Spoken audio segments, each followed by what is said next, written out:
नमस्कार, मैं जितेंद्र चतुर्वेदी। पहले तो आपसे आग्रह रहेगा कि अगर मतांतर से नहीं जुड़े हैं तो जुड़िए, वीडियो को लाइक कीजिए और साझा करना मत भूलिए।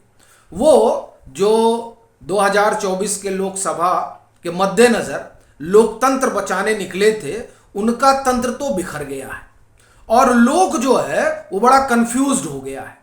अब आप कहेंगे मतलब, तो उसी पर हम लोग विस्तार से चर्चा करेंगे। जैसा कि आपको ध्यान ही होगा कि नरेंद्र मोदी की अगुवाई वाली भाजपा को पटखनी देने के लिए एक गठबंधन आकार में आया, जिसे इंडी गठबंधन का नाम दिया गया।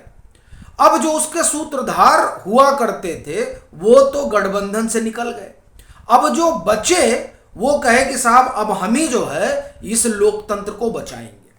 मगर हो क्या रहा है कि उनके उस लोकतंत्र में से तंत्र जो है वो इधर उधर गिर रहा है और हालत ये हो गई है कि पहले चरण का मतदान हो उससे पहले ही इनका तंत्र पूरी तरह से बिखर गया है। कहेंगे आप कि ऐसा कैसे? तो देखिए, महाराष्ट्र से ही शुरुआत करते हैं। सबसे मजबूत पिलर माना जाता रहा विपक्ष का और कहा गया कि साहब यहां महाविकास अघाड़ी चमत्कार करेगी।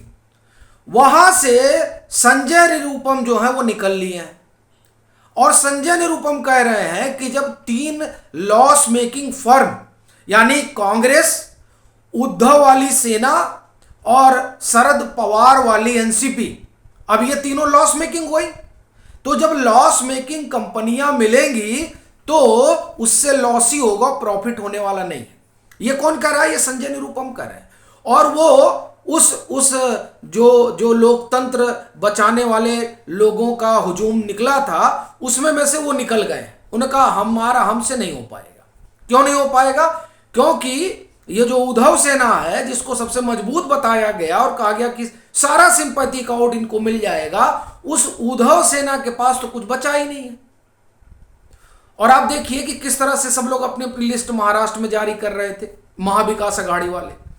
तो खैर वहां तो ना गठबंधन में कुछ कहने सुनने के लिए बचा दिखाई दे रहा है और ना ही जो तंत्र का ताना बाना था उसमें संजय निरुपम का जाना सबसे बड़ा उदाहरण है।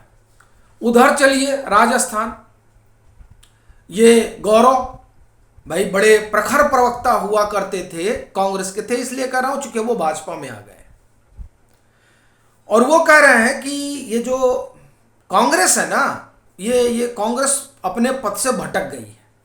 अब लीजिए, हिंदू विरोध, उसके बाद में, और उन्होंने बड़ी अच्छी बात कही कि उदारीकरण, निजीकरण, ये और वैश्वीकरण, एलपीजी यही कहा जाता था। ये तो मनमोहन सिंह लेकर आए। अब आप अपने ही प्रधानमंत्री एक तरह से कहें कि एक लाई हुई नीति का विरोध कर रहे हैं, तो अब ये विरोधाभास कैसे चलेगा? तो उन्होंने भी कहा कि भाई अब हमारा इस पार्टी में नहीं रहना, वो भी चले गए। बिहार से कांग्रेस के एक बड़े नेता जो कभी प्रदेश अध्यक्ष हुआ करते थे, उन्होंने भी नमस्कार कर दिया। ये तो हाल है उन लोगों का जो लोकतंत्र बचाने निकले थे, उन्हीं का तंत्र लूट पिट गया है। अच्छा, बात यही खत्म नहीं हो जा रही है। अब देखिए, जो बचा हुआ है, जो लोग उस लोकतंत्र बचाओ मुहिम में बचे हुए हैं, वो लोग भी बड़े कंफ्यूज हैं। अभी समाजवादी पार्टी ने सबसे पहले लिस्ट जारी की थी, ठीक, और अब वो 6 उम्मीदवार बदल चुके हैं, यानी तय ही नहीं कर पा रहे हैं किसको लड़ाया जाए। मेरठ से तीसरी बार बदलने जा रहे हैं उम्मीदवार, तो इसका मतलब मेरठ तो भाजपा जीत रही है, अरुण गोविल वहां से चुनाव लड़ रहे हैं। फिर बदायूं कभी हो रहा है कि नहीं शिवपाल जी लड़ेंगे, फिर पता चला नहीं उनके लड़के को लड़ाया जाएगा। तो अब जो सीट वो निकाल सकते थे शिवपाल के रहते हुए, वो सीट भी अब ऐसा लग रहा है कि इनके हाथ से गई। अब खैर गई नहीं गई, लेकिन कंफ्यूजन बड़ा है। मुरादाबाद भारी कंफ्यूजन है।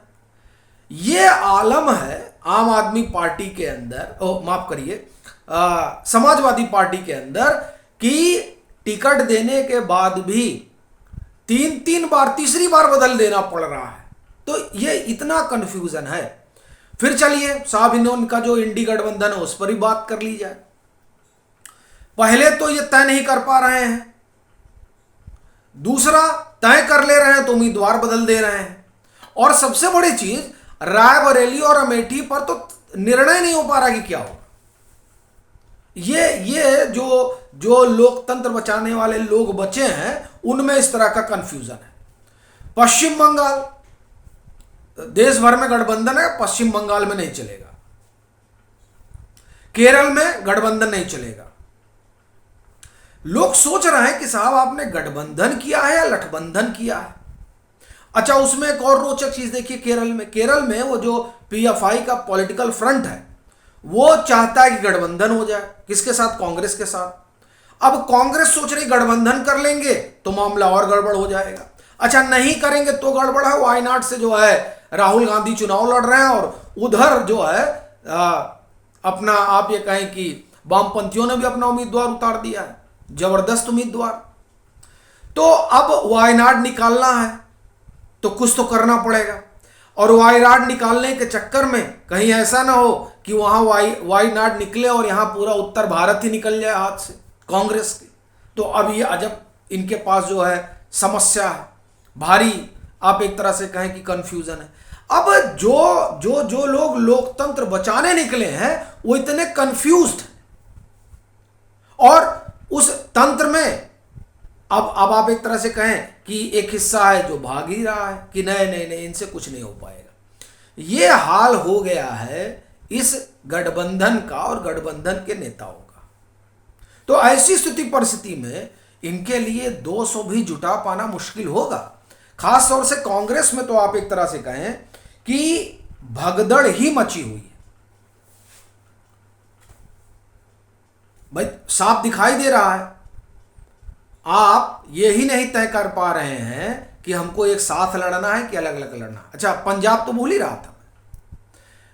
आम आदमी पार्टी और कांग्रेस दिल्ली में गठबंधन में लड़ेगी, लेकिन पंजाब में गठबंधन होगा। यानी आप देखिए कि जो जनमानस है उस जनमानस को ही मूर्ख समझ लिया गया है कि हम पश्चिम बंगाल में एक साथ नहीं लड़ेंगे। मतलब पश्चिम बंगाल में इंडी गठबंधन एक साथ नहीं लड़ेगा, आमने सामने लड़ेगा। केरल में इंडी गठबंधन नहीं लड़ेगा, पंजाब में इंडी गठबंधन नहीं लड़ेगा। वहां ये 3 जगहों पर हम आमने सामने लड़ेंगे, बाकी जगह पर हम गठबंधन में लड़ेंगे। अब ये कैसा गठबंधन है जिसके नेता ही गठबंधन छोड़कर भाग रहे हैं, और इस गठबंधन की जो सबसे बड़ी पार्टी है कांग्रेस, उसमें तो ऐसा लगता है कि भगदड़ मची हुई है। संजय निरुपम ने कहा कि साहब वहां 5 लोग हैं, राहुल गांधी, सोनिया गांधी, प्रियंका गांधी वाड्रा, और उसके बाद में मल्लिकार्जुन खड़गे, और फिर केसी वेणुगोपाल।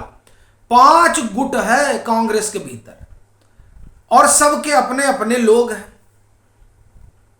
तो अब ऐसे में कांग्रेस का क्या ही होगा।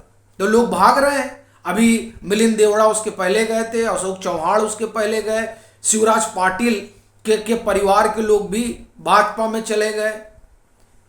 और अब देखिए संजय निरुपम भी, संजय निरुपम ने बात उठाई तो ये कांग्रेस को खटक गई और कह दिया हम आपको बाहर कर रहे हैं। तो ये हाल है। और भाई वो तो कांग्रेस से बाहर गया, गाड़ी में भी किस तरह की रसाकसी है सीटों को लेकर। तो ये हाल उनका है। जो लोकतंत्र बचाने निकले हैं वो सब लुट पिट गए। तो ऐसी स्थिति में 2024 का जो नजारा होगा वो दरअसल किसी से छुपा है, लेकिन नरेशन तो बन ही रहा है।